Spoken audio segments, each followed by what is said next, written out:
आया है पेशेंट को सर 105। 105।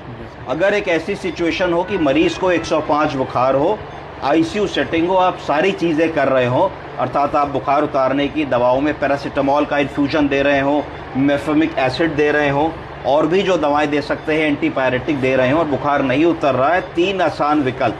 अगर हमने मरीज को कंबल उड़ाया है तो कंबल हटा देंगे और कंबल की जगह एक उसको चद्दर दे देंगे।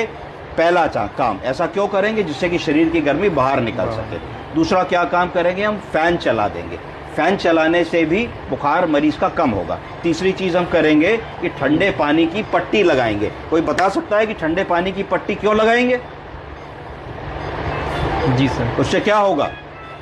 सर हमारी बॉडी जो है वाटर जो है उसको इवोपरेट करेगी, उसके लिए मतलब एफर्ट करेगी, जिससे लेटेंट। अगर शरीर का तापमान 105 106 हो गया है तो जैसे ही हम शरीर को गर्दन पोंछिए, जैसे ही हम शरीर को ठंडे पानी की परत से पोंछेंगे तो क्या होगा कि एक ठंडे पानी की परत शरीर पे आ गई।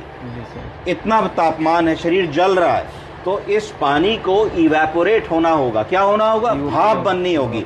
इस पानी को इवेपोरेट होने के लिए, भाप बनने के लिए ऊर्जा की ज़रूरत है। जब आप नहा करके अगर धूप में चले जाइए तो 2 मिनट में सूख जाते हैं, तो थोड़ी देर ठंड लगती है, फिर सूख जाते हैं। क्यों ठंड लगती है? क्योंकि शरीर की सतह पे जो पानी है वो जब इवेपोरेट होगा तो energy, latent heat of fusion for evaporation, वो तापमान शरीर से निकल जाएगा। तो यानी कि 105 बुखार पे जब हम पट्टी कर देंगे तो 2-3 डिग्री तापमान इसलिए कम हो जाएगा क्योंकि उस पानी को उड़ाने की ताकत, ऊर्जा उस टेम्परेचर से मिलेगी। इसलिए हमें पट्टी करनी है। तो पट्टी कर देनी है, पंखा चला देना है, ब्लैंकेट को हटा देना है, ब्लैंकेट हटा करके पतली चद्दर लगा देनी है, और देखना है कि अगर हमारा एंटीपायरेटिक ड्रग को दिए हुए 4 घंटा हो गया है तो वैसी चीज़ रिपीट करनी है। प्लस अगर बुखार आ रहा है, मरीज आईसीयू सेटिंग में है, वेंटिलेटर पे है और एंटीबायोटिक्स चल रही हैं, तो रीअसेस करना है या रिकंसिडर करना है कि कहीं कोई ऐसा बग तो नहीं है जो हमारी एंटीबायोटिक की कवरेज में ना आ रहा हो।